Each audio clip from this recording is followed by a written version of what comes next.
को पावन अपनी हाथी थे। कृष्णाय वासुदेवाय हरिये परमात्मने प्रणत क्लेश नाशाय गोविंदाय नमो नमः। गोविंदाय नमो। वसुदेव सुतम देवम कंसानुर्मर्दनम देवकी परमानंदम कृष्ण वंदे जगत गुरु कृष्ण वंदे। श्री कृष्णा शरणं मम। श्री कृष्णा शरणं मम। श्री कृष्णा शरणं। अहो भाग्यशाली कल्याण कामनी देवियों, बड़भागी मेरे गीता के पैरोकार सज्जनों, कीजिए अपने मन को एकाग्र, प्रवेश करवाए अपने मन को इस एकाग्र मन से, पकड़ ले भगवान जी की छिपी हुई शिक्षा। भगवान करे अब की बार जो इस नए ज्ञान यज्ञ के दौर दौरा में हम लोग एक निराले ढंग से प्रभु की दिव्य प्रेरणा को लेकर शिक्षा प्राप्त कर रहे थे, वो हमारे दैनिक जीवन में उतर आए, तभी गीता सुनने का समझने का हमें पूरा पूरा लाभ होगा। गीता हमारे दैनिक जीवन में उतरे, ये जरूर अपने मन में बिठाइए कि भगवान ने गीता का उपदेश इसलिए दिया है कि जहां भी हम काम करें हमारी खुशी बढ़े, हमारा आराम बढ़े, हमारा चैन बढ़े, हमारा परमार्थ बढ़े, हमारा धर्म बढ़े, हमारा मन और भी ज्यादा अंतर्मुखी होता चला जाए। सोचा करें भगवान ने क्यों उपदेश दिया। उपदेश उपदेश के लिए नहीं होता, उपदेश हमारे कल्याण के लिए होता है, नाना प्रकार के दुखों की जड़ें उखाड़ने के लिए होता है। इसलिए भगवान ने पहले अर्जुन का बहाना बनाया, जो बेचारा बहुत बेचैन और बेकरार है। यही हाल हम सब का है, चाहे कारण कोई भी हो, उसके सामने कोई कारण और था, हमारे सामने कारण और है, पर मन तो बेचैन है, बेकरार है, मन तो खोया खोया रहता है। इसका जो उपाय बताया है मेरे भगवान ने, भगवान करे कि हम पूर्ण श्रद्धा के साथ इसे अपने जीवन में उतारते चले जाएं और देखेंगे, देख भी रहे हैं आप, क्या दुख की जड़ें कटती चली जा रही है। केवल अज्ञानता से दुख होता है और अज्ञानता को कोई और अर्थ न लगाना, भगवान जी के अटल नियमों को न जानना ही अज्ञानता है। भगवान के ज्ञान को न समझना ही अज्ञानता है। भगवान ने ये संसार किन नियमों के आधार पर बनाया है, ये न जानना ही अज्ञानता है। और ज्ञान जो भगवान ने अपने श्रीमुख से दिया, मेरे कल्याणकामी सज्जनों और मेरे कल्याणकामी देवियों, वही ज्ञान है जो महाराज जी ने अपने श्रीमुख से दिया है, वही ज्ञान है। इसलिए हम बड़े आदर मान सत्कार पूर्वक इसके श्रवण करें और जोर दे अपने आप पर कि हम इसे अपने में अपनाऊं, अब इसे अपने में उतार लूं। पहले श्लोक पर हमने विचार विमर्श किया, लाक्षणिक ढंग से, शाब्दिक ढंग से या ऐतिहासिक ढंग से नहीं। चलो इसी तरह हम आगे बढ़े। संजय उवाच, उनके हमदर्दी या हितैषी संजय जो धृतराष्ट्र के कहने पर है तो सारथी, धृतराष्ट्र जी का रथ चलाने वाले हैं। मैंने बता दिया ये मंत्री नहीं है, पर बड़े नीति निपुण है, धर्म प्रिय है। चूंकि विदुर के संग इनका कुछ समय बीता, विदुर की संगति की, इसलिए उनका काफी प्रभाव इन पे है।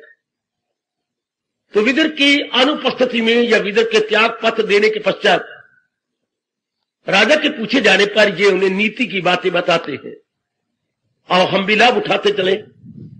दृष्ट्वा तु पान्वानीकम् व्यूढम् दुर्योधना तदा आचार्यम् उत्संगम्य राजवत्नाम् अब्रवीत् हरि ओम् हरि ओम् तत्सत् हरि ओम तत् सत्। संजय जी कहने लगे, एकाग्र हो जाओ देवियों।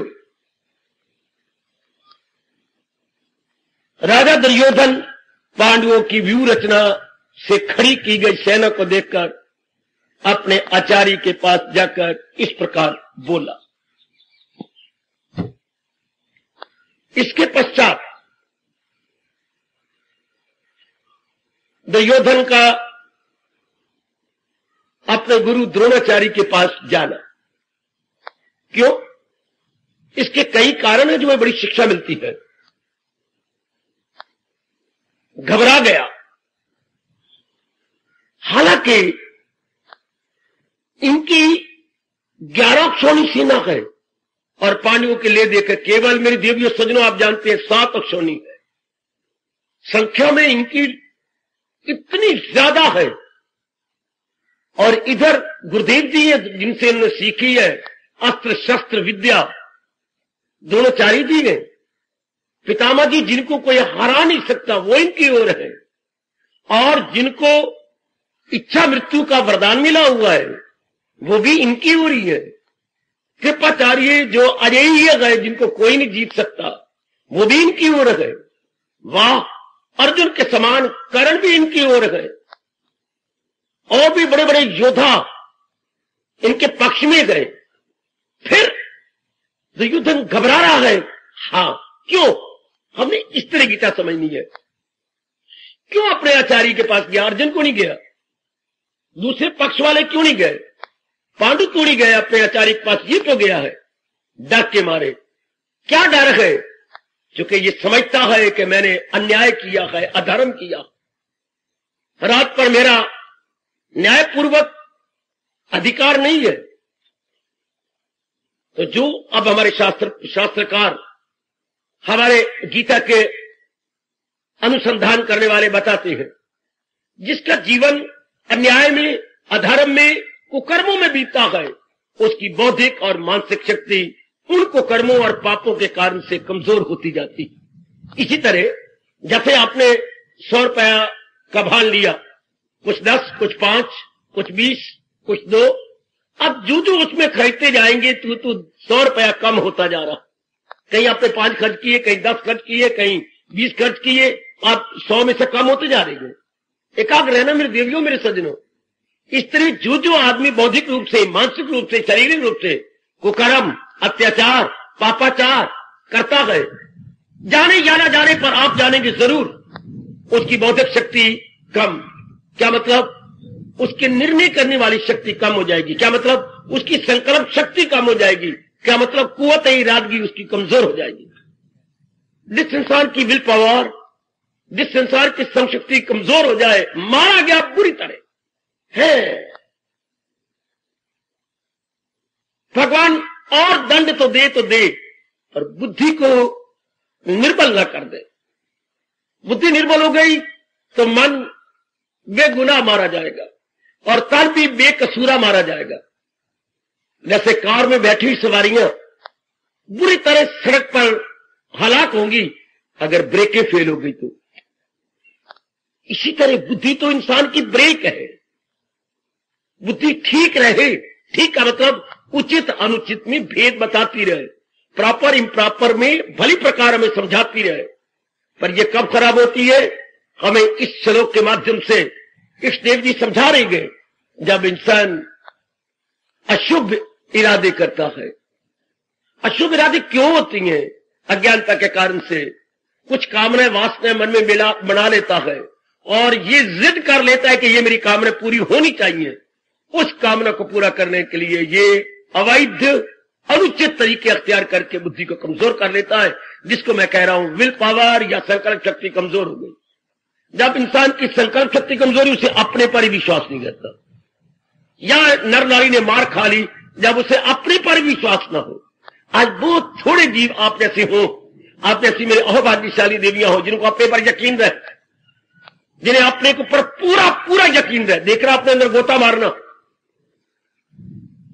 गीता तो लाजवाब शास्त्र है। सचमुच कोई सुनने वाला हो मियां मिठू बन रहा हो, कोई सुनाने वाला हो। गीता चोटी का शास्त्र है, खोजी होनी चाहिए गीता के ज्ञान के पकड़ने वाले। क्या कह रहे हैं हमारे प्रभु? इंसान की बुद्धि कमजोर हो जाती है जब शुभ निर्णय नहीं लेता, जब मेरी देवी शुभ निर्णय नहीं लेती, जब स्वार्थ भरे निर्णय लिए जाते हैं, जब अनुचित निर्णय लिए जाते हैं। देवियों, पहले तो पता नहीं था, अब तो भगवान की अपार कृपा से हम सबको पता लग रहा है। हमने शुभ निर्णय लेना है, अशुभ निर्णय अब नहीं लेना। शुभ निर्णय क्या होता है? मेरे प्रभु ने, सुन लो अब ध्यान से, जो कुछ अपने श्रीमुख से कहा है मैंने यही अपनाना है और यही मेरा निर्णय। जो कुछ उन्होंने कहा है मेरे सिर आंखों पर, मैंने उनके विरुद्ध कुछ नहीं करना। जैसे घर में हम पिताजी के विरुद्ध कुछ नहीं करते, माँ जी के विरुद्ध कुछ नहीं करते, शादी के बाद पति जी के विरुद्ध कुछ नहीं करते, दो मित्रों में प्रेम हो तो एक दूसरे से विरुद्ध नहीं करते, शिष्य गुरु के विरुद्ध नहीं करता। इसी प्रकार भगवान ने सारे संसार के जगत गुरु हैं, कोई माने या न माने, हमारी बुद्धि, हमारा मन, हमारा रोम रोम इस बात को साहस स्वीकार कर रहा है। इसलिए इस जन्म में मेरी कल्याणकार में देवियों, मेरे सज्जनों, ये हमारा पक्का इरादा क्या कि मेरे प्रभु ने कहा है केवल मैंने वही करना है। भले जीवन 1 दिन का हो या 100 दिन का हो, छोड़ो भगवान पर, वो तो जो निश्चित हो गया उसमें रत्ती बने नमासा घटे। अटल नहीं है मैं अपने इष्ट महाराज जी का। अब ये पक्का इरादा करें कि मेरे प्रभु ने जो कुछ कहा है मैंने अपने जीवन में वही उतारना है। बड़ी जल्दी आप अपना कल्याण देखेंगे, बड़ी जल्दी ये ऐसा दृढ़ हो जाए कि कोई इस दृढ़ इरादे को क्या कमजोर ना कर सके, कोई हमें बहका ना सके कि मैंने वही करना है जो मेरे भगवान जी ने कहा। मैंने उनके इर्द उधर नहीं जाना। शाबाश। तो आपकी बुद्धि, सबसे पहले बुद्धि स्ट्रांग होती है, उसके बाद क्या इसी पावरफुल बुद्धि का प्रभाव पड़ता है मन पर, तो मन दृढ़ और सबल हो जाता है। तन का तो कहना क्या, तन का एक एक अंग शुभ कर्म करता ही चला जाएगा। तो इंसान अपने कल्याण की राह पे चल पड़ा। बौद्धिक मानसिक शरीर, जब बुद्धि ठीक हो गई, बुद्धि ने शुभ निर्णय ले लिया, तन भी ठीक हुआ और मन भी ठीक हुआ। ओ मेरे कल्याणकामी सज्जनों, मेरी कल्याणकामिनी देवियों, दोनों ही ठीक होने लग गए केवल बुद्धि के शुभ हो जाने के कारण से। और बुद्धि कब शुभ? जब भगवान जी के अनुसार जुटा जाए। हर संत, हर महात्मा का अनुभव अलग अलग होता, उनके साधन अलग अलग होते हैं। इसलिए अगर हम लोग संतों के अनुसार चले, हैरान हो जाएंगे, इनका अनुभव ये, इनका इरादा ये, कैसे किया जाए। इसलिए हजूर ने कहा है फकत शास्त्र को महाराज जी के अनुसार, जैसे अब मेरा और आपका तकिया कलाम हो जाए, मेरे इष्टदेव जी क्या कहते हैं, मैंने वही करना जो मेरे भगवान जी मुझे बता और समझा रहे हैं। कोई कुछ भी कहता रहे, धार्मिक सम्मेलन होंगे, बड़े महापुरुष बुलाए जाएंगे, कोई अपना अनुभव ऐसा बताएगा, कोई वैसा बताएगा, आप सुनने वाले हैरान हो जाएंगे मैं अब किसको अपनाऊं, किसको अपने जीवन में ढालूं। और जीवन के दिन बिल्कुल थोड़े से रह गए। कभी मैं कह रहा था कोई आप में ऐसा ना हो जो लोटे बंदे बंदे अपनी वारी ही दे बैठे। अब तो निर्णय जल्दी लेना है और यही लेना जो मेरे भगवान कह रहे हैं। तो खोई हुई बुद्धि बड़ी जल्दी अच्छी हो जाती है। इरादे में कितनी ताकत है, जिसके लिए हमारे प्रभु कह रहे गए उसे भी समझ ले कि साधु है वो कौन, इरादा में नेकी के यक्ष है जो, जिसने ये अनिश्चल इरादा कर लिया, अडिग इरादा कर लिया तो बस अब मुझे करना वही है जो मेरे भगवान जी कह रहे गए। लो बुद्धि चंद दिनों में जो ताकत खो गई थी वो वापस ले लेगी, पुनः प्राप्त कर लेगी। बताया नहीं गया कि बुद्धि की निर्णय पर ही मन और तन का दारोमदार है। तो दुर्योधन जा रहा है, दुराचारी दुर्योधन, आपताई दुर्योधन, उच्च कोटि का पापी दुर्योधन, चंडाल चौकड़ी का मोही दुर्योधन डर रहा है। इंसान को इंसान के पाप ही डराते हैं। याद रखिए, मेरे आचार्य ने मुझे बताया इंसान को कोई नारी नहीं डराती, नर नहीं डराता, वातावरण नहीं डराते, कोई और घटनाएं नहीं डराती, कोई सपना नहीं डराता। इंसान को इंसान द्वारा किए गए पाप डराते हैं, घबराता पापों से। और यही बता दूं क्या, पापी को मारने के लिए उसके अपने पाप ही महाबली है। ये गांधी जी बार बार कहा करते थे, पापी को गोली से न मारो, उसका पाप ही उसे रगड़ के रख देगा, उसका पाप ही उसे बर्बाद कर देगा, क्योंकि उसने अपना भविष्य अपने पापों से अंधकारमयी बना लिया है। बिल्कुल बात अनुभवियों की अनुभव के आधार पर चलती है और हमारे लिए बड़ी कल्याणकारी। दुर्योधन को यूं न समझे, दुर्योधन दुराचारी है, दुर्योधन अपने अशुभ इरादे का भी पक्का है, हर बार मुंह की खा चुका है, फिर भी हठी आदमी वही होती है ना जो उम्मीद के बरखिलाफ फिर भी उम्मीद रखे। इसलिए डर के मारे आचार्य को भड़काने के लिए जा रहा, अपने गुरु को पंपिंग करने के लिए जा रहा है। और गुरु कोई कच्ची गोलियां थोड़े खेले गए, उसको तो इसका और चंडाल चौकड़ी का भली प्रकार पता है कि इसकी नीयत, इसकी भावना, इसके विचार, इसका दृष्टिकोण क्या है। पर घबरा रहा है अंदर। इस नलायक को ये पता ही भूल गया कि आत्माई तो 11 क्षोणी सेना है और एक से एक बढ़कर हमारा योद्धा है, फिर भी इसका पाप इससे डराई जा रहा है, घबराया जा रहा है। अब हमें भी शिक्षा मिल रही है, व्यवहार करें भगवान के उपदेश के अनुसार। अब अपने परिवार में रहे जैसे भगवान जी ने बताया और समझाया। बहुत ज्यादा आपके पास समय नहीं है। 12वें अध्याय में जो गुण भक्तों के बताए गए हैं उसके अनुसार अपनी बुद्धि, अपना मन, अपना दैनिक व्यवहार बनाइए। गीता आपको निमंत्रण दे रही है, 12वां अध्याय आपको दावत दे रहा है। जो भगवान जी ने गुण बता के कहा है वही गए मेरा भक्त प्यारा मुझे। अब लत्तो लाल न कीजिए, बड़ी जल्दी इन गुणों को अपने सामने रखिएगा। मुझे बार बार आपसे यही कहना है, इन गुणों को ले, फटाफट गुणों को पकड़ो कि ये मेरे जीवन में उतर आए। हमारी जिंदगी के दिन भागते जा रहे हैं, नहीं चौकड़ियां भरते जा रहे हैं, जैसे खरगोश चौकड़ियां भरता है। तो जब बड़ी जल्दी इन गुणों को ले आए, बुद्धि अपनी खोई हुई ताकत प्राप्त कर लेगी। वरना दुर्योधन जैसे जो मारा नहीं गया, दुर्योधन के आदत वाले अनेकों पैदा है। दुर्योधन का मतलब जिनमें ये जो कदाचारी हो, दुराचारी हो, आतताई हो, अधर्मी और अन्याय करने वाले हो, उसको हम दुर्योधन कहेंगे। दुर्योधन का शरीर मारा गया, दुर्योधन के अंतःकरण नहीं मारा गया। दुर्योधन के मन जैसे अनेक मन है, वरना तो इस दुनिया में स्वर्ग उतर आता। महाभारत के बाद अगर अवगुण खत्म हो जाते, दुर्योधन और चंडाल चौकड़ी, इसकी दुशासन और बाकी इसके अगर पूर्ण पैर मारे जाते, अर्थात इंसान का शरीर का गिर जाना गिरना नहीं है, हमारे शरीर का मर जाना नहीं है, जब तक कि अंतःकरण न मरे। तो जिसका अंतःकरण मरता जा रहा है सही रूप में, वो ठीक बनती जा रही है।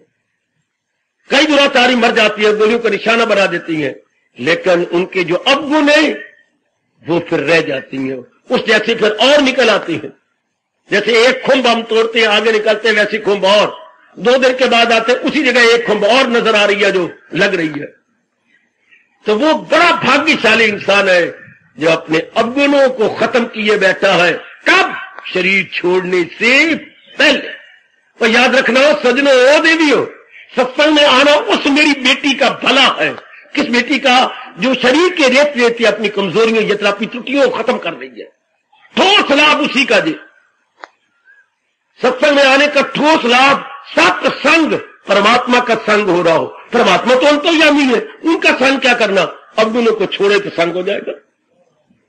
एक अवगुण ही बाधा है और तो कोई बाधा नहीं। वो तो अपने श्रीमुख से कहते हैं मैं हूं आत्मा मेरी यकीन, जो है जानदारों के दिल में मकीन। वो सब हस्तियों को घुमाता रहे, वो माया का चक्कर चलाता रहे। बड़े हमारे नियरेस्ट टू डियरेस्ट है, जितने हमारे नजदीक है, नजदीक आपको न पति है, न पुत्र है, न माँ है, न बाप है, ना आपका तन है। तन भी आपको इतना नजदीक नहीं जितने का तन को चलाने वाली शक्ति आपके अंदर। हाँ, ध्यान देना मेरे सज्जनों, वो हमारे निकटतम और प्रियतम है, जिसके कारण से हमारी बुद्धि, हमारा मन, हमारा तन चल रहा है, जिसके निकल जाने से शरीर बिल्कुल जड़ बन के रह जाएगा। टुकड़े टुकड़े कर दो शरीर के, उसको पता ही कोई नहीं। जो सिर्फ ये जो ताकत है वो भगवान की ताकत। फिर अनुभव क्यों नहीं होता? ये पापों और गंदे संस्कारों ने हमें भटका रखा है। तो सत्संग में आने का लाभ जो हमारे में कमजोरियां हैं, कुकर्म है, ये भगवान जी की कृपा से निकलते जाए तो क्या होता है। देखिए भगवान कितनी अपने मिलने का न भूले मेरी देवियों, मेरे पर भी तरस करो, दया करो, मेरा आना सफल करो। दया किस रूप में कि आप मेरे मालिक के नजदीक चलो। ये मेरे पर बड़ी भारी दया होगी अगर इतनी मेरी माताएं, मेरे बच्चे मेरे प्रभु के नजदीक हो जाए। भगवान मुझे बहुत प्यार करेंगे कि घोर कलयुग के अंदर इतनी जीवों ने अंतःकरण को निर्मल कर लिया, अंतःकरण को साफ कर लिया। तो फिर भगवान ने क्या कहा है, ख्याल उसके तो मन में विजा, बस बस जी, बस होगा तलीन जीव, बस जी, शाबाश। सिर्फ अपनी जो नेगेटिव क्वालिटीज है, ड्यू टू दैट माइंड में क्या होता है, wavering, tossing here and there everywhere, इसमें एकाग्रता ही नहीं आती, मन सफेरे नहीं होता। Why? Because there are so many desires. Desire क्यों? अज्ञानता के कारण से। जब भगवान जी की अपार कृपा से मेरे देवियों सज्जनों हमें असलियत की पहचान हो जाती है, नाउ माइंड स्टैंड स्टिल, अब अपने आप में ठहरता है और संसार संबंधी संकल्प विकल्प गो विन गॉन, गश्ती गश्ता गच्छन्ति। अब आपका मन और भी प्रसन्न, और भी अंतर्मुखी, संकल्प विकल्प संसार संबंधी और भी बंद। अगर बंद हो रही है तो सचमुच संसार संबंधी संकल्प आपको सत्संग में आने का ठोस लाभ हो रहा। मैं बड़ी खरी खरी बातें भगवान की आपको सुना देता हूं ताकि मैं सुरखरू हूं भगवान के सामने। संसार संबंधी संकल्प विकल्प खत्म, बड़ी जल्द अब आपको पूरा लाभ हो रहा है सत्संग का। वरना मेरे बच्चे मन को धोखा न देना, सिर्फ आने में लाभ कोई नहीं दे। आने में सत्संग, ये आप सत्संग में आगे बेंच पर बैठ गए, हम आदि धियां आप डट के बैठ गई, वाह फोटो खिंचानी हो जैसे आपने, कैसे डट के बैठी है, टेंशन, इस तरह आने का लाभ नहीं। हाँ, सत्संग में आके गवाने का लाभ है। ये मेरे गुरु ने मुझे कहा था, सत्संग में आके गवाना है क्या? अपनी गंदी वृत्तियां, किसमें काम ज्यादा, किसमें क्रोध ज्यादा, किसमें मोह ज्यादा, किसी में लोभ ज्यादा, किसी में पांचों ज्यादा। तो ये देखना मैं गवा रही हूं कि नहीं, इनको फेंके जा रही हूं कि नहीं, इनको धोए जा रही हूं कि नहीं। धोबी घाट पे जाने का मतलब जो मैले कपड़े ले गए वो धो के आए। सत्संग घाट पे आने का मतलब जो मैला मन है वो धो के जाए। ये मन घाट है जिसे हम सत्संग कहते हैं। ये मन घाट वो हमारे स्थूल शरीर के पजामे पजूमे कमीजी और धोतियां मोतियां और पता नहीं क्या क्या पहनते हो वो धुलते हैं स्थूल शरीर पर। जो सूक्ष्म शरीर हमारा मन है उसका ये मन घाट, धोबी घाट, मन घाट, वो धोबी घाट है। और ये है मन घाट जाके मन की कमजोरियां, मन की नेगेटिव क्वालिटी धुल के तब आपका सत्संग में आना वाकई सुसफल है। मैं सफल के साथ भी सू लगा रहा हूं, सुसफल। ये इनकलाबी सत्संग है मेरी देवियों, जहां छैने नहीं खड़काए जाते और तबले नहीं तोड़े जाते, यहां पर मंजीरें नहीं खड़काई जाती, यहां पर मन और बुद्धि खड़काए जाते हैं भगवान की भक्ति और ज्ञान से। बड़े ध्यान से सुनना, अगर यहां का इनकलाब नहीं आया, परमात्मा की कसम फिर इनकलाब कहीं भी नहीं आएगा। इतना चोटी का महाशास्त्र जो मेरा मन डरता है गीता को शास्त्र कहना भी पाप है। गीता महाशास्त्र है, हिला देता है हमारे मन को, बुद्धि को। तब आपका सत्संग सत्रवात्म होता है। संग मैंने एसोसिएशन, मीटिंग, संग मैंने संलग्न होना, संग मैंने मिलाप होना, तब भगवान का मिलाप है। हटाइए अपनी वृत्ति को बस, फिर आपकी बुद्धि बड़ी सबल हो जाएगी, आपका मन बड़ा दृढ़ हो जाएगा। हाँ, एक बार गया हुआ जोबन सच्चाई से कह रहा हूं फिर आ जाएगा। मन में रौनक, मन में एक विशेष प्रकार का अपूर्व, जो पहले ना मिला उसे बोलते अपनी भाषा में अपूर्व शांति, अपूर्व हर्ष, अपूर्व मन के अंदर चुलबुलाहट है, अपूर्व वलवला, वलवले उठते हैं दिल में प्यार के। ऐसा कैसा प्यार? शारीरिक प्यार नहीं, बल्कि दिव्य प्रेम, दिव्य प्रेम से भी परे दिव्य निर्णय, और दिव्य निर्णय से परे दिव्य ज्ञान, जो भगवान जी अपने श्रीमुख से मेरे और आपके कल्याण के लिए दे रहे गए। और दिखाया क्या जा रहा है? एक दुराचारी दुराचारी कौन होते हैं? एकाग्र रहना मेरी देवियों, मेरे सजनों। दुर मैंने बुरे, आचार मैंने कर्म करने वाले। आचार व्यवहार यानी जिनकी daily routine is not proper, it is इंटरली improper. जो कि इम्प्रॉपर हो, वो उचित कर्म ना करें, अनुचित कर्म करें, उसको हम कहते हैं दुराचारी। दुराचारी के लिए क्या होता है? मन में भटकता रहता है। अगर आप कर्म करके डर रहे गए तो आपने गंदा कर्म किया है। देख मेरी बेटियों, मेरी माताओं, अगर आपने कर्म करके घबरा रही गए दुर्योधन की तरह, आपने भला कर्म नहीं किया। भला कर्म अपने कर्ता को ताकत देता है, दूध पीने वाले को शक्ति देता है। लेकिन शराब पीने वाले के नीचे से ऊपर तक शरीर कंपा देता। पेय वो भी है, ड्रिंकेबल वो भी है, ड्रिंकेबल वो भी है, लेकिन एक के पीने में हमें टॉनिक का अनुभव होती है और एक के पीने में जो टॉनिक अंदर की होती है वो भी जाती है। वो था ड्रिंकेबल वाइन एंड मिल्क, लेकिन दोनों का जो आफ्टर इफेक्ट है पीने के बाद बड़ा अंतर है। शाबाश। दुराचारी कांपता है। दुराचारी का जो पाप है वो उन्हें घबरा उठाता है। देख लेना, हमने सत्संग करना है। हमने पहले कुसंग किया हुआ था। कुसंग का मतलब संसार, संसार का मतलब ये नाम और रूप, और नाम और रूप का मतलब ये नाम रूप नेम और फॉर्म, ये कब गंदे होती हैं? जब हम इन्हें काम के आधार पे लें।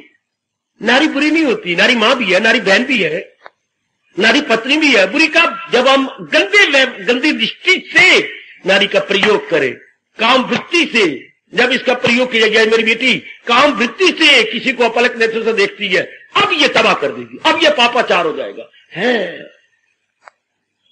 किसी को हम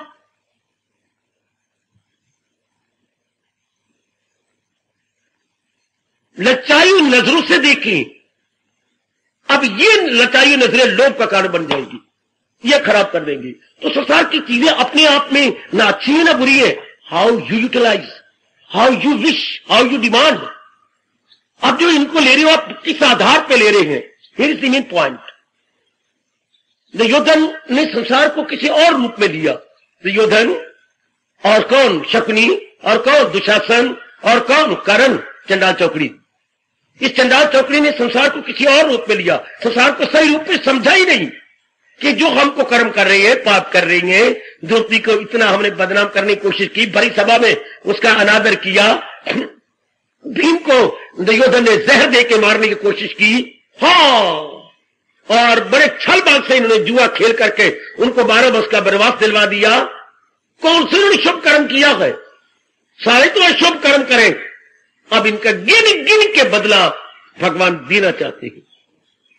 याद रखना मेरी देवियों, पापी अपने पाप को पाप अपने पापी को छोड़ेगा नहीं। पाप अपने पापी को छोड़ेगा नहीं, उसे रगड़ के रख देता है। ये परमात्मा का नियम है। आप अपने छोटे से घर में रहते हैं, नियम है कि नहीं? आप अपने दफ्तर में रहती है, पाठशाला में पढ़ाती है, या where do you will reside? क्या है? नियम कुछ बने हुए हैं। यहां भी आप आते हैं, नियम है कि सत्संग शुरू हो जाए तो मेन गेट बंद हो जाए ताकि कोई डिस्टर्ब ना हो।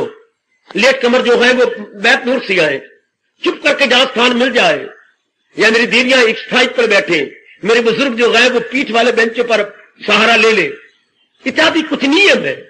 रास्ता खुला हो, बेचारे कर्मचारी घूम रहे हैं कि किसी का बच्चा तो गोदी में ले लो, किसी को यानी यहां शांति बनाए रखो, नहीं वो चुप होता तो लेके बाहर चले जाए। नियम कितने प्रेम से आप सुन रही है। अब कोई बार बार आए तो वो बेचारा हाथ जोड़ेगा, क्यों बार बार आ रहे हैं, क्यों आपके कारण से दूसरे को डिस्टर्ब कर रहे हो? है ना नियम, चुपचाप शांत।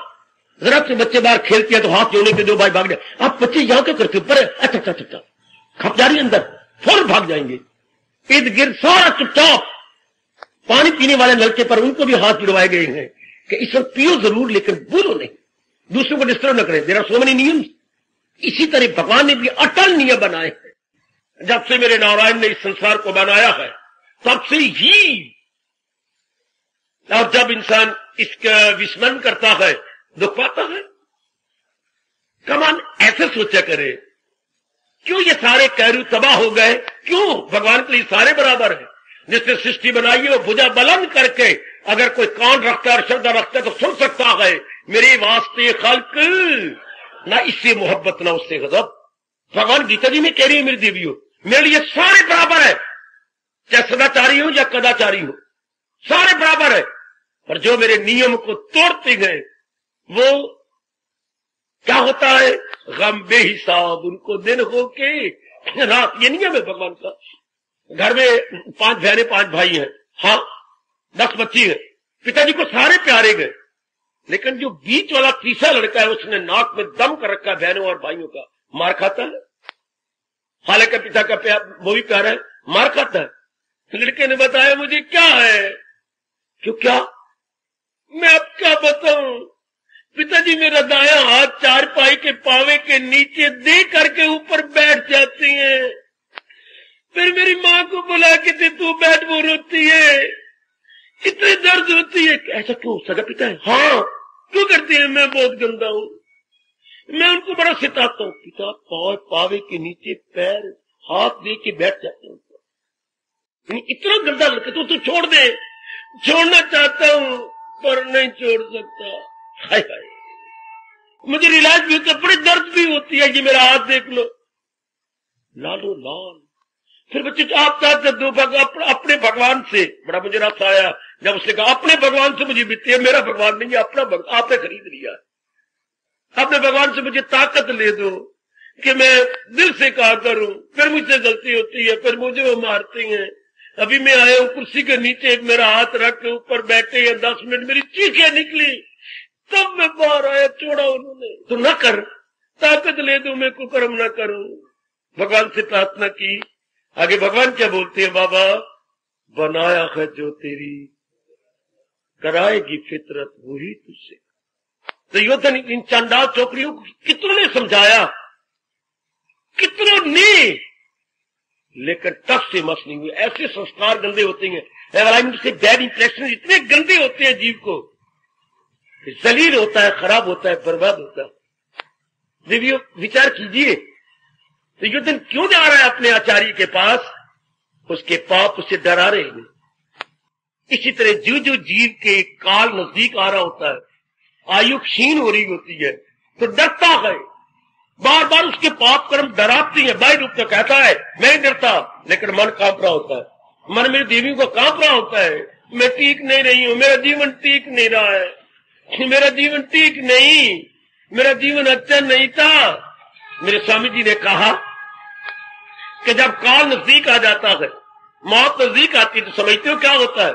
हाँ, जैसे दुकानदार जिसकी दुकान बड़ी अच्छी चलती हो, तो इनकम टैक्स की डेट आती है ना, बेटे इनकम टैक्स की सालाना, क्या आपने आय व्यय क्या क्रेडिट डेबिट हुआ, तो उसकी चेकिंग होती है, तो वो इनकम टैक्स की देती है। तो मरने का मतलब यह है कि इनकम टैक्स की नई डेट आ गई है, जहां मेरे भगवान के सामने मेरा क्रेडिट डेबिट रखा जाएगा।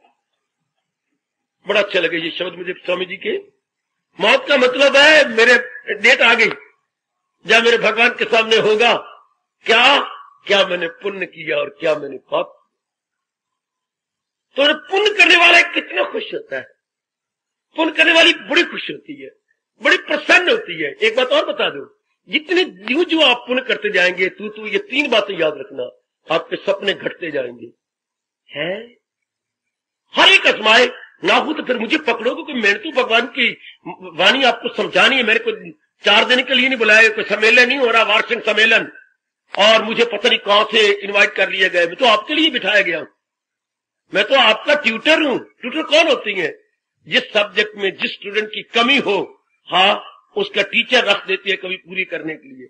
आपकी परमार्थ में कमी है, धर्म में कमी है, ज्ञान में कमी है, मेरे रब ने भेजा कि इनकी कमी को दूर कर रहा हूं, तो मैं ट्यूटर हो गया ना बेटी आपका।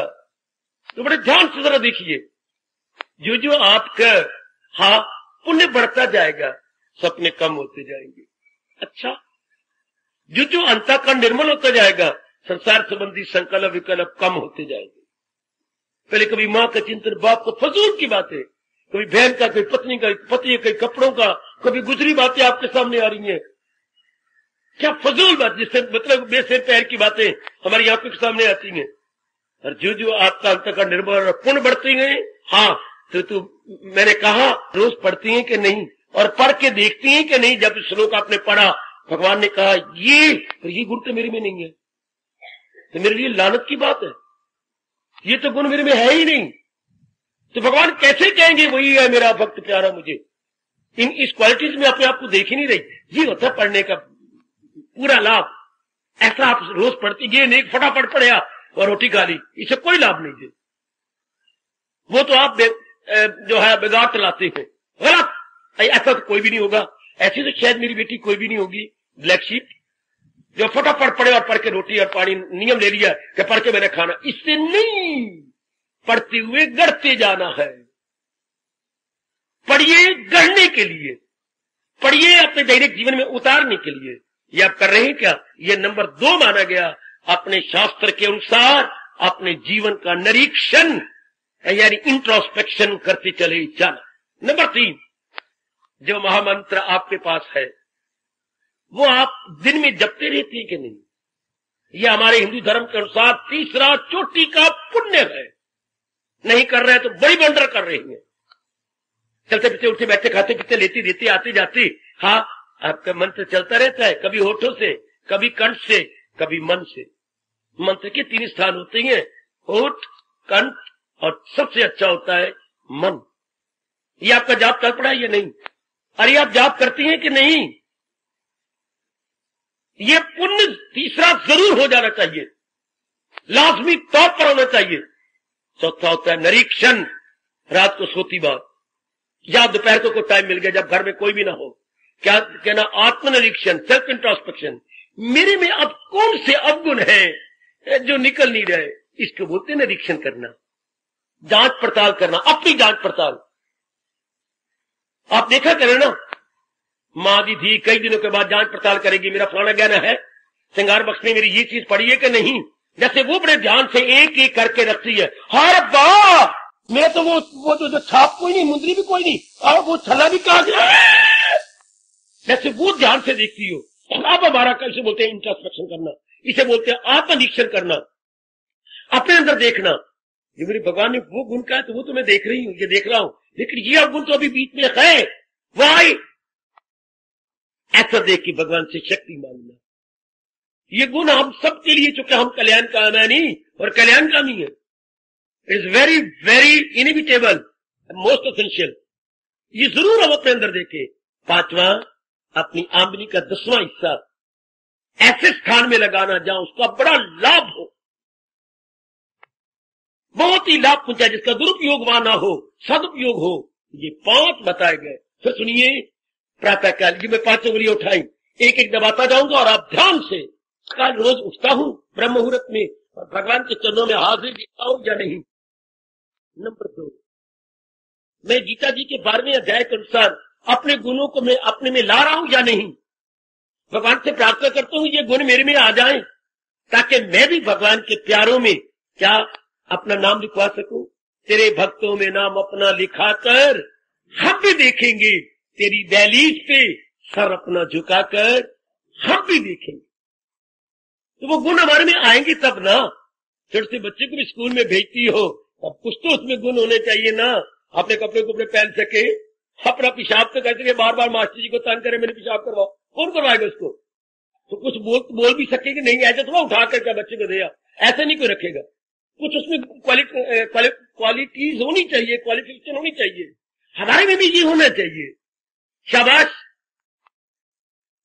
नंबर 3, मेरा जाप जारी है कि नहीं? ये आपने देख लो बच्चे, मुझे अपने भगवान की कसम, मैं केवल बोलने के लिए नहीं बोलता, आपको भगवान को उपदेश सुनाने के लिए नहीं सुनाता, अपने अंदर भी देखता हूं कि ये बातें जो मैं बोलने जा रहा हूं मेरे में है, मेरे जीवन में ये उतर आई है या नहीं। आपका भी धर्म हो जाता है, क्योंकि हम दोनों, मैं बोलने के लिए नहीं आया, अपने कल्याण के लिए घर बार छोड़ा है, अपने कल्याण के लिए वनवासी बना हूं। आपने भी देखना है क्या हमारा ऐसा जीवन बन रहा है या नहीं, भगवान के जाप में मेरा मन मजा लेता है या नहीं। चौथा, निरीक्षण करना, कौन सी कमजोरी मेरे में है। जब तक आप रियलाइज नहीं करेंगे, जब तक आने वाली कल्याण करें बेटियां ये रियलाइजिंग मेरे में ये कमजोरी नहीं जाएगी। पहले आप अपने मन में एहसास का मादा पैदा कीजिए कि such bad quality still lurking in my mind, still lurking. Why? क्योंकि मैं तो कल्याणगामी हूं, मैंने कल्याण करके रहना और कल्याण करके इस जहां पानी से कूच करना। Then why this weakness? फिर ये मेरी में वीकनेस क्यों? ऐसा देखो मेरी बेटियों, ऐसा देखो मेरे सजनों, पांचवा जो शुभ कर्म होता है अपनी आमदनी का 10वां हिस्सा, 100 कमाई है तो 10 रुपए निकाल के किसी ऐसे को देना जो पात्र हो, डिजर्विंग हो, या डिजर्विंग स्थान हो जहां आपकी शुभ कमाई का सदुपयोग किया जाए। ये पांचों जरूर देखा करें, ऐसे जीवों का अंतःकरण निर्मल हो जाता है। आप इन देखिए जरा, इन दुर्योधन इत्यादि को, इनमें से कोई भी एक कर्म भी ये नहीं करते। दुराचारियों पर ये पांचों नहीं लागू होंगे। वो कामी होंगे, क्रोधी होंगे, मोही होंगे, लोभी होंगे, अहंकारी होंगे, नाम रूप में उलझे हुए होंगे, रागी होंगे, द्वेषी होंगे, कातल होंगे। इनके बुरे मामा शकुनी ने क्या कहा था, बेटी मैं तुम्हें सबको बता दूं एक बात, तुम 100 भाई हो और ये करुण भी है, और बाकी बैठो मेरे से तपाक से सुन लो, हमारी जीत बड़ी मुश्किल है। मामा क्यों? हमारे पास न धर्म बल, ना हमारे पास जन बल, ना हमारे पास धन बल। बाबा क्या कह रहा है? हाँ, ना हमारे पास ज्ञान बल, हाँ, ना हमारे पास बुद्धि बल, तो फिर जीत कैसी होगी? लख लाना तो मामिया, तुमने सारे को तबाह कर दिया। हमारे पास तो छल बल है, छल बल। छल बल बच्चे 420 करना, अंदर कुछ से बाहर कुछ धोखा देना, मक्कारी से बात करना, मक्कारी से चाल करना, दिखाना कुछ, करना कुछ, हाथी के दांत की तरह, खाने के और दिखाने के और, इसे बोलते छल बल।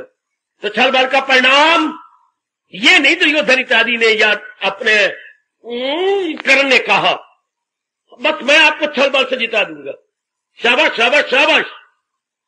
और जब युधिष्ठिर जी को डिक्लेयर किया गया कि राज सिंहासन में बैठने का यही अधिकारी है, तो रोए पिटे 2 हत्थड़, एक होता इस हाथ से पिटना। तो जब उनको डिक्लेयर करके राज सिंहासन से बिठा दी गई, 2 हत्थड़ पिटे, हाय मारे गए, हाय लुटे गए, हाय मारे गए। ये वैसे तो मामा कितना रोते क्यों हो? हाँ, अगर तुम्हारा पिता उसको सिंहासन में बिठा सकता है तो मैं उसे अपने छल बल से हटा भी सकता हूं। तो जो ऐसे गंदे कर्मों का सहारा लेती हैं, आखिर में देख रहे हो, देखो मेरे बच्चे, रावण को देखो, 1 लाख 1.25 लाख नाती तार रावण घर दिया ना बाती। परिणाम क्या हुआ? अगर किसी ने गंदी वृत्तियों का सहारा लिया, भगवान का सहारा नहीं लिया, सुकर्मों का सहारा नहीं लिया, कुकर्मों का सहारा लिया, रावण आपके सामने, अच्छा आपके ये महाभारत में ये सारे कौरव आपके सामने, एक नहीं छोड़ा, परमात्मा ने सबका सफाया कर दिया। छल बल वाले कुकर्मी अत्याचारी कभी नहीं रहते। शुरू में भले ही बढ़ते हुए पतंग की तरह दिखाए, लेकिन वो पतंग रास्ते में ही काटा और किसी झाड़ी पे आ गिरती है। परिणाम देखा करो मेरे बच्चे, मेरी कल्याण का देवियों, क्या हुआ हिरणाकश्यप का हाल? कोई कोई कोई कोई कोई हिरणाकशिपु का हाल, दोनों सगे भाई थे, लेकिन थे वे दुराचारी। देखा करें इनका। और जो शुभ कर्म करने वाले थे उनका देखिए, अगर सुतीली मां ने बड़ा बुरा सलूक किया कहीं ने, उनकी दुर्दशा देखी आपने? उधर ध्रुव की सुतीली मां ने उसकी दुर्दशा देखी और बाप का बुरा हाल देखा उत्तान पर? हुई। प्रहलाद के बाप का हाल देखा आपने? प्रहलाद कैसे उत्तरो उत्तर क्या पनपता गया और उसके अगले के पीछे सब उत्तरो उत्तर निकलते गए। कभी कभी कभी कभी कभी कभी बुआ भी ऐसी होती है, अपने बच्चे को गोदी में लेकर कि तुम भैया बस मैं इसे साड़ दूंगी, मुझे वरदान मिला हुआ है कि इस वस्त्र को मैं बैठ जाऊंगी, हाँ तो मुझे अग्नि कुछ नहीं कहेगी। तो ये वस्त्र पहन के बैठ जाती, मेरी गोदी में रख प्रहलाद और सड़ जाएगा। तो देखा क्या गया, वो खुद ही सड़ गई और कपड़ा हवा इतनी जोर की उड़ी, वो प्रहलाद पर उड़ा गया और वो तो उससे बड़ी रोई। ये झूठ है, वरदान झूठ है। आकाशवाणी हुई, वरदान तब तक सच्ची होती हैं जब तुम दूसरे को नुकसान नहीं पहुंचाते। जब वरदानों का तुम दुरुपयोग करते हो तो वरदान तुम्हें रगड़ के रखेंगे। हाँ, बड़ी जोर की आकाशवाणी। कोई भी शरीर अगर हम दुरुपयोग करते हैं तो वही शरीर का अंग में रगड़ देगा, वही धन में रगड़ देगा। भगवान का नियम है, कर भला हो भला, अंत बुरे का बुरा। हम नहीं भूले, हम कल्याणकामी है ना। हम तो कल्याण करके रहना चाहते हैं, कल्याण करके इस शरीर को छोड़ना चाहती हैं फॉर एवर, फिर ना हम इस शरीर में आए तो फिर भले कर्म किया करें। वरना देखो दुर्योधन इत्यादि डर रहा है, घबरा रहा है, और गुरु को भी गुरु के साथ भी 400 भी खेलने के जा रहा है, उनको भड़काएगा, गंदी गंदी बातें बनाए। वो समझ नहीं है क्या बकवास करने आया और क्या बक आगे हम लेंगे। पर हमें ये बड़ी भारी शिक्षा मिल रही है क्या कि हमने शुभ कर्म करने हैं। शुभ कर्म करने वाले के एक नहीं कितनी मौतें खड़ी हो जाए वो कभी डरेगा नहीं, क्योंकि शुभ कर्म में शक्ति है। शक्ति बेटी 4 प्रकार की है। एक तो आत्मिक शक्ति, वो तो भगवान की शक्ति ज्यों की त्यों, लेकिन हमने 3 शक्तियां बढ़ानी है, बुद्धि की, मन की और धन की। ये शुभ कर्मों से बढ़ती है। मैंने कई बार आपको कहा, हिंदुस्तान अनादिकाल से व्यास पिताजी के इस अनुभव को दोहराता आ रहा है। अकल दृष्टि में मन दृष्टि और मन दृष्टि में तन दृष्टि। और अकल कब दुरुस्त होती है? शुभ इरादों से। मन कब अच्छा होता है? शुभ विचारों से। और तन कब दुरुस्त होता है? शुभ कर्मों से। ए देवियों, truth is ever green. Prahlad की परीक्षा के बाद ये आज तक हिंदुस्तान के वासी बोलती और बोलते चले जाएंगे, साच को आंच नहीं प्यारे, फिर कोई हिम्मत क्यों हारे। सुन लो मेरे से, साच को आंच नहीं प्यारे, सच को अग्नि साड़ेगी। हाँ, होलिका को साड़ दिया। होलिका भुआ थी इनकी, जो इनको साड़ना चाहती खुद ही सड़ गई। तब से कहावत होगी कि आज साच को आंच नहीं, साच को आंच नहीं प्यारे, फिर कोई हिम्मत क्यों हारे। बुद्धि में सांच, अपने मन में सांच और तन के कर्मों सत। लो कल्याण, पूरा रूपेण कल्याण। एक पक्का इरादा कर ले। दुर्योधन की दुर्दशा देखकर, इसके बाप की दुर्दशा देखकर, इसके शरीर का कांपता हुआ देखकर, घबराता हुआ देखकर, और गुरु से छल-वल की बातें करता हुआ देखकर, ये हमें बड़ी भारी शिक्षा मिल रही है। हम अपने व्यवहार में चल बल से काम नहीं लेंगे। हम अगर को हमें नुकसान भी पहुंचाएगा तो भी भगवान के शब्दों को चूमे रखेंगे, किसी को भी आजार। तो अगर हमारी ये भावना होगी तो उसका किया वो कर्म उसे ही खाएगा, उसे ही हड़प करेगा। हाँ जी, आप अपने पक्के रहना मेरी देवियों, मेरे सजनों। नारी बर्बाद होती है अपने को कर्मों के कारण से। सीता भी नारी थी ना? हाँ। शूर्पणखा भी नारी थी बाबा। हाँ, और उधर रावण की घरवाली मंदोदरी, वो भी तो नारी थी। हाँ, और रावण उसका पति। एक को नींद नहीं आती और एक समझाती रहती है बार बार बार बार बार बार। इंसान अपने को कर्मों से मारा जाता है और सुकर्मों से लोक परलोक बना लेता है। देखने में तो सारे नर है, नारियां हैं। भगवान ने कितना अच्छा गीता जी में कहा, आपको मैं भूलने नहीं दूंगा। क्या क्या क्या क्या क्या क्या कितना अच्छा कहा। बज़ाहिर तो हर चंद, बाहरी रूप में देखा जाए तो नर नारियां तो एक जैसी नजर आती हैं। बाजार में ये बाहरी रूप में अपरेंटली बज़ाहिर तो हर चंद इंसान है ये, जो अज़्म इनका देखो तो शैतान है। जब इनके अंदर घुस के देखती हैं तो पता लगता है ये कितनी शैतान है। यहीं से हमारे देश में कहावत कभी बड़े बड़ों से सुनी, आदमी आदमी में अंतर। आगे आप बोलो। कोई हीरा ते कोई कंकर। ये कोई हीरे समान अपने शुभ इरादों, शुभ विचारों, शुभ कर्मों से, और कोई कंकर समान अशुभ इरादों, अशुभ विचारों, अशुभ क्रियाओं से। कितनी अच्छी शिक्षा हमें ये दूसरा श्लोक दे रहा है। कितनी अच्छी शिक्षा। दुर्योधन ने अपनी मिट्टी पलीत की हमें शिक्षा देने के लिए। शराबी शराब पी के तबाह होता है, हार्ट फेल होता है, पर हमें शिक्षा दे जाता है कि मैंने गलती की, मेरी दुर्दशा देख करके कोई और गलती न करे। दुर्योधन चंडाल चौकड़ी ने किया, कितना बुरा हाल इनका हुआ।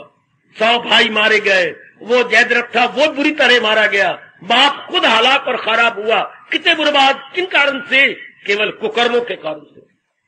बेटे कुकर्मों के कारण से ना, हम तौबा करने के ना, हम तो बुद्धि से, मन से, तन से शुभ कर्म करेंगे। और एक बात और भी कह दूं, आप तो शुभ कर्म करते हैं, आप भगवान नहीं मानते। वाह, आपने शुभ इरादा रखा, शुभ विचार किए और शुभ कर्म किए, और भगवान नहीं मानते। मेरी बात सुन लेना, भगवान नहीं मानते। फर्ज करो कोई देवता आपके साथ आ जाए और कहे अरे तुम शुभ, हाँ मेरा इरादा देख ले, मेरे मन में घुस के देख ले, तुम तो शक्ति वाले हो, और मेरे कर्मों को देख ले। ठीक है, तुम्हारा इरादा भी शुभ, तुम्हारे विचार भी शुभ, तुम्हारे कर्म भी शुभ, लेकिन ये शुभ माने नहीं जाएंगे। ये देव कह रहा है, इंद्र जी कह रही है, ये धर्मराज कह रहा है, ये शुभ माने नहीं जाएंगे। क्यों? अगर बीच में भगवान को नहीं रखते, भगवान के लिए शुभ इरादा, भगवान के लिए शुभ विचार, भगवान के शुभ कर्म, तो शुभ नहीं माने जाएंगे। क्यों? जो भगवान के लिए नहीं कर्म किए जाते वो अहंकार पैदा करते। ध्यान देना ओ मेरे सजनों, भगवान कितनी बारीकी से काम ले गए। जरूर अहंकार पैदा होगा। ये कमली मां दी शानी धी, ये पत्नी कैसी हो गया रब जाने, मैं जैसी मां वैसी धी होनी चाहिए। ये हो नहीं सकता, अहंकार पैदा होगा। अगर बीच में न रखा गया किसको, उस चंडाल चौके दिग्गज आदियों ने भगवान बीच में नहीं रखा, हाँ पूरा दिन बदन गिरते गए। पांडवों ने भगवान को अपने बीच में रखा, उत्तर उत्तर बढ़ते गए, चढ़ते गए। इसलिए रब ने ये पाठ पढ़ाया है। इस प्रसंग में हमें याद आ रहा है, फकत मेरी खातिर तू भगवान को सामने रख करके शुभ इरादा कीजिए, मन में शुभ विचार कीजिए, तन द्वारा करें, वरना अहंकार जरूर पैदा होगा। मैंने इतना, ये जरूर विचार आ जाएगा, मैंने इतना ध्यान दिया, उसकी बिगड़ी बन गई थी। दोस्त को आप कहोगे बस किया कराया खूब खाते, क्योंकि अहम पना बन गया। देख मेरे इस इरादे ने नहीं कुशल्या, हाँ इस इरादे ने कमाल कर दिया, अनेकों को उतार दिया, फिट्टे मुंह। वो इरादे गंदा हो गया जिसमें ये मैं पना आ गया। क्योंकि भगवान तो कहती है बुद्धू वसीला बन न दिया। हम तो इंस्ट्रूमेंट है, भगवान दिव्य प्रेरणा देते हैं, तब और तब हम किसी भले इरादे में कामयाब होते हैं। दरअसल होती है, ये भगवान बड़ा क्लियर किया है, ये उन्हीं की बख्शिश, उन्हीं की दिव्य प्रेरणा होती है। जब आप शुभ कर्म करती हैं, दिव्य प्रेरणा भगवान की होती है मेरी देवी। क्यों? पिछले जन्म को शुभ संस्कार होती हैं, भगवान हीले वसीले बना देती हैं। चलो मैं आपको गीता के इस फरमान के सामने खड़ा करके मत्था टिकाऊं भगवान के श्री चरणों में। क्या क्या क्या क्या सोनर्जन में ख्वाहिश हूं इंसान की, अर्जुन जो शुभ इच्छा उठती है वो मैं होता हूं, जो दुश्मन ना हो धर्म धर्म अनुकूल इच्छा अर्जुन वो मेरी होती है। धर्म अनुकूल इच्छा भगवान कहते हैं वो मैं अपनी शक्ति देके उसके अंदर पैदा कर देता हूं, ताकि वो अपना कल्याण कर ले। तो अगर भगवान को बीच में रखेंगे तब शुभ शुभ माना जाएगा, वरना अहंकार पैदा हो जाएगा, और जो अहंकार सो मारे, फिर शुभ करो भगवान मानते नहीं। चलो मैं और चलो भगवान जी की बड़ी गर्मा गर्म चेतावनी, अमल जिसका दर भी है यज्ञ के सिवा वो दुनिया को बंधन में रखे, उससे आप आजाद नहीं होंगे बल्कि बंधन में उलझते जाएंगे। इसलिए आपने दान किया वाकई, लेकिन आपने अपनी इज्जत के लिए किया। 6 लाख रुपया लगा के आपने मंदिर बनाया, लेकिन अपना नाम बाहर लिख दिया। अगर ये भगवान के अर्पण कर देती और गुप्त रूप में करते, पता नहीं कितना पुण्य आपको मिलता। लेकिन सिर्फ शोहरत ले ली, जो कि आपके मरने के 10-12 साल तक रहेगी, उसके बाद खत्म, और वो लोग पर लोग बन जाता। अगर आप पूर्ण पेन शुभ कर्म मालिक के नाम पे करते तो, गीता के पुजारी हो इस बात को याद रखना, शुभ कर्म नहीं, अगर आप भगवान के नाम पर नहीं कर रहे तो।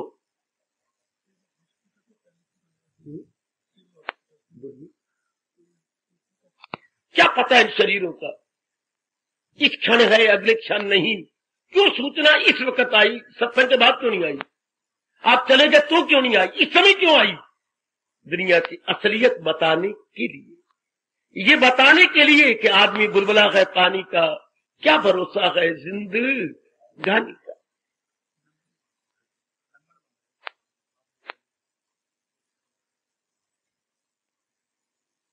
भाव रखें कि परमात्मा मुझसे पुण्य करवाओ। ये जो 5 मैंने बताया, ये पुण्य हम सबसे होनी चाहिए। हम कल्याण कामी है, हम कल्याण करके रहना चाहते हैं, कल्याण करके जान पानी से जाना चाहते हैं, पता नहीं कब, क्या भरोसा है। इसलिए भगवान का कहना मानिए और सदाचारी बनने की चेष्टा कीजिए। जितना आपका बस चले सदाचारी बने, जितना ही आपका बस चलता है। भगवान से ताकत मांगो जो अंतर्यामी है। हार्दिक धन्यवाद, हार्दिक आशीर्वाद। अब अपनी शहंशाह की आज आरती बड़े प्रेम और श्रद्धा से उतारे।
भवन्तु सुखिनः सर्वे सन्तु निरामयाः सर्वे भद्राणि पश्यन्तु मा कश्चित् दुर्भाग् भवेत्। हरि ओम शांति शांति शांति। ओम प्रभु इसलिए भगवान कृष्ण की जगत गुरु भगवान कृष्ण महाराज की सप्ताह में सफल करना इसलिए हार्दिक धन्यवाद।